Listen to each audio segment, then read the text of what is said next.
Howdy, I'm Sadie Mae with the Awesome Orange, and this week I have another awesome build for you.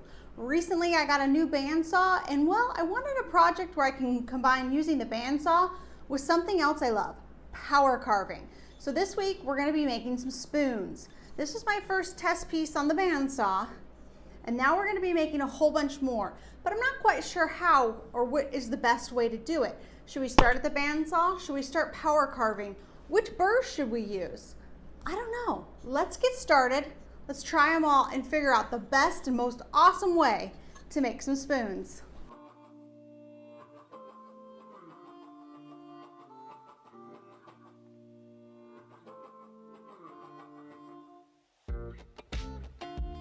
I've only ever made one other spoon before. It was a couple of years ago, and I did it all by hand using this carving tool and a jigsaw to get its rough shape.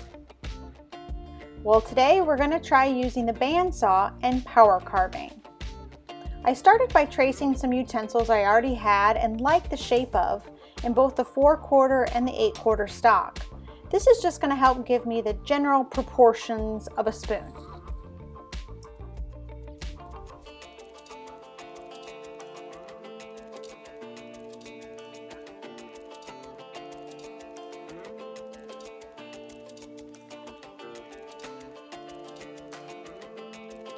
Then I grabbed my carving burrs and decided to start carving the spoon portion first. And I did this using a rotosaw burr in fine grit. This worked really well and quickly at removing the material and to the round shape it helped, and with its round shape helped keep the whole thing round.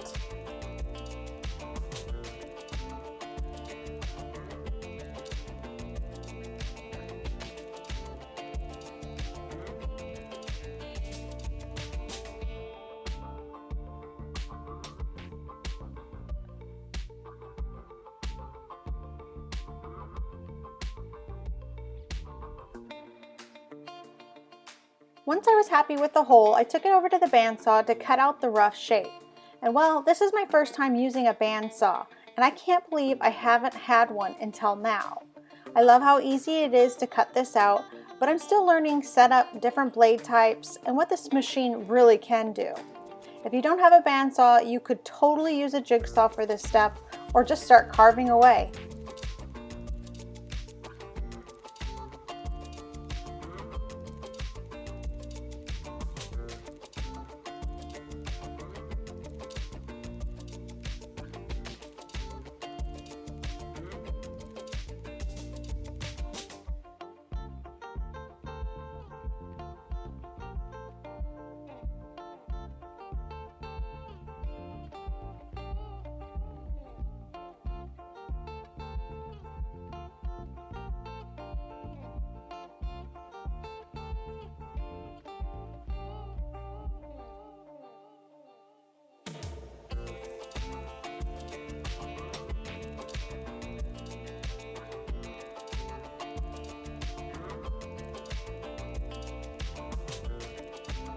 Once the rough shape was cut out, I picked out a 2-inch ball nose burr in fine grit to help me shape the outside. I like the length on this one because it can shape the whole side at one time, or you can hold it at an angle to create a kind of slope on the piece. The tool I'm using for these 1/4-inch shank burrs is a die grinder. This one's from Makita and it works well because of the shape of the handle. But I do have my eye on a Fordham rotary tool that is smaller to hold. I think it will help with control. I'll share more on that when I get it. Oh, and this classic hand screw clamp from Poting Jorgensen is a lifesaver when carving because it can hold odd shapes and is easy to adjust. I put some scrap 2x4s under it to raise the piece off the workbench and clamped it to the workbench to keep everything secure. Throughout carving, I find it very helpful to keep checking your design because it is easy to get carried away and over carve. I did this a little on the right side of this spoon. That is why with spoon number 2, I decided to cut the rough shape on the bandsaw first and then refine the shape before carving the spoon hole.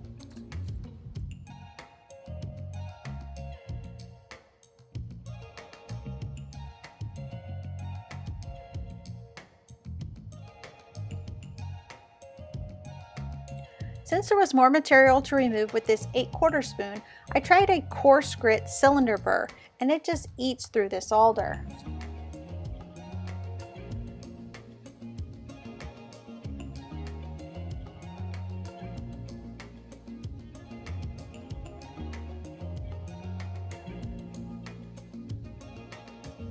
It eats through it so much so that I didn't trust myself and eventually went back to the fine grit ball nose burr to finish refining the shape.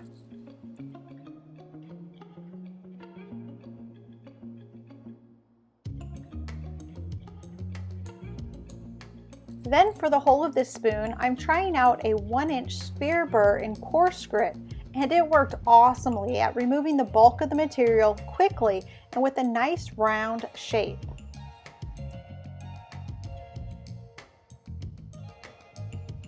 And then back to that ball nose burr to straighten out the edges and refine the backside of this spoon.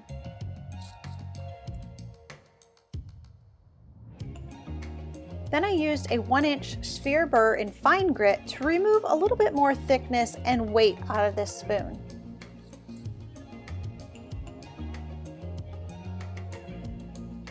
And for spoon number 3, I tried a little more funky of a shape with a big round ladle part. I used my belt sander to make the circle more round than how it came off the bandsaw, and then I started refining the back side of the spoon. And come to think of it, I think this is the order that I like. Rough cut on the bandsaw, shape it, and then hollow out the ladle section.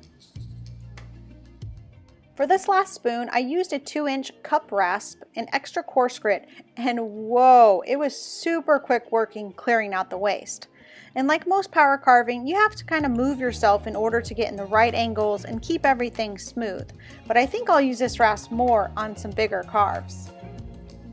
Then lastly, to refine the pieces even more before sanding, I used some of my 1/8 inch shank whisper burrs or extra fine grit. These definitely help save time on sanding. And then while sanding, there was a lot of it.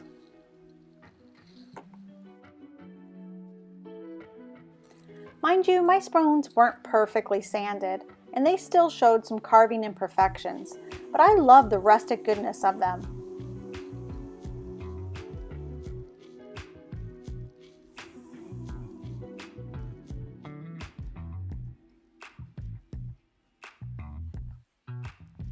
And I went ahead and finished them with a food-safe butcher block conditioner. I did like 4 or 5 coats. So in my opinion, the awesome way to carve spoons is to number 1, cut out the rough shape on the bandsaw, number 2, refine the back and the handle, and number 3, carve the spoon ladle hole. You don't need to have all the burrs that I used, but having a sphere burr and a 2-inch ball nose worked the best for me. This was such a fun project, and I'm sure these won't be the last spoons I carve. And Awesome Oscar hopes they aren't, because he likes to test them out with me. If you enjoyed this video, hit that like button and make sure you're subscribed to my channel so you don't miss my next awesome build.